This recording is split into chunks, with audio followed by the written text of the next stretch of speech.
વડોદરાના અટલાદરા વિસ્તારમાં આવેલા શ્રી બાલાજી સ્કાયરાઇઝ પ્રોજેક્ટમાં ફરી એકવાર ભારે વિવાદ સામે આવ્યો છે। બિલ્ડિંગમાં દુકાન અને ઓફિસ ધરાવતા વેપારીઓએ પ્રાથમિક સુવિધાઓના અભાવને લઈને બિલ્ડર સામે ઉગ્ર વિરોધ નોંધાવ્યો છે। વેપારીઓનો આક્ષેપ છે કે 5 વર્ષથી વધુ સમય વીતી ગયો હોવા છતાં પીવાનું પાણી, ફાયર સેફટી સહિતની મૂળભૂત સુવિધાઓ ઉપલબ્ધ કરાવવામાં આવી નથી। રોકાણકારોએ બિલ્ડર પર છેતરપિંડી અને વિશ્વાસઘાતના ગંભીર આક્ષેપો પણ લગાવ્યા છે। ફાયર એનઓસી હોવાનો દાવો કરવામાં આવી રહ્યો છે, પરંતુ ફાયર સિસ્ટમ જનરેટર આધારિત હોવા અને ફાયર પંપ માટે ડીઝલ કનેક્શન ન હોવાના આક્ષેપો વચ્ચે સુરક્ષા વ્યવસ્થા સામે પણ અનેક સવાલો ઊભા થયા છે। વેપારીઓ જણાવ્યું કે લાખો રૂપિયાનું રોકાણ કરવા છતાં તેમની સમસ્યાઓનો કોઈ ઉકેલ આવ્યો નથી। અગાઉ પણ આ મુદ્દે વિરોધ થયો હતો અને હવે ફરી એકવાર દુકાનદારો અને ઓફિસ ધારકો એકત્ર થઈ બિલ્ડિંગ મેનેજમેન્ટ સામે સૂત્રોચ્ચાર કર્યો છે। એનઓસી મળી ગયેલી છે એટલે અમે ફાયર ડિપાર્ટમેન્ટને પૂછ્યું કે તમે કયા ડોક્યુમેન્ટના આધારે, દસ્તાવેજના આધારે તમે ફાયર એનઓસી આપેલી છે, કારણ કે આજ પણ અહીંયા સિસ્ટમ કાર્યરત નથી।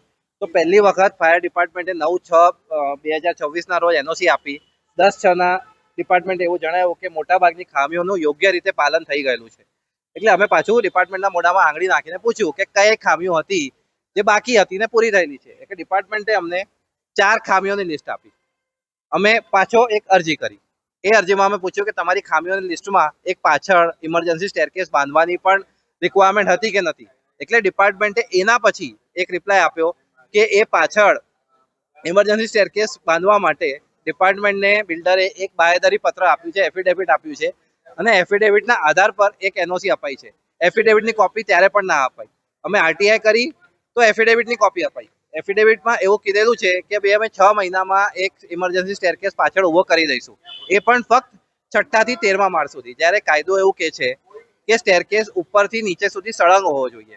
અને આ જે અહીંયા જે ફાયર સિસ્ટમ જે ઓપરેશનલ છે એ હમણાં એક ડીજીસેટ અહીંયા લગાવવામાં આવેલો છે। એ ડીજીસેટથી ઇલેક્ટ્રિક સપ્લાય આપવામાં આવી રહ્યો છે અને એનાથી નીચેની હાઇડ્રન્ટ સિસ્ટમ ચાલુ કરવામાં આવી રહી છે। પણ હકીકતમાં જે કાયદેસર ફાયર સેફટી સિસ્ટમ ઓપરેશનલ હોવી જોઈએ એવી આજે પણ ઓપરેશન નથી, છતાં પણ ડિપાર્ટમેન્ટે એમને ફાયર એનઓસી આપેલી છે।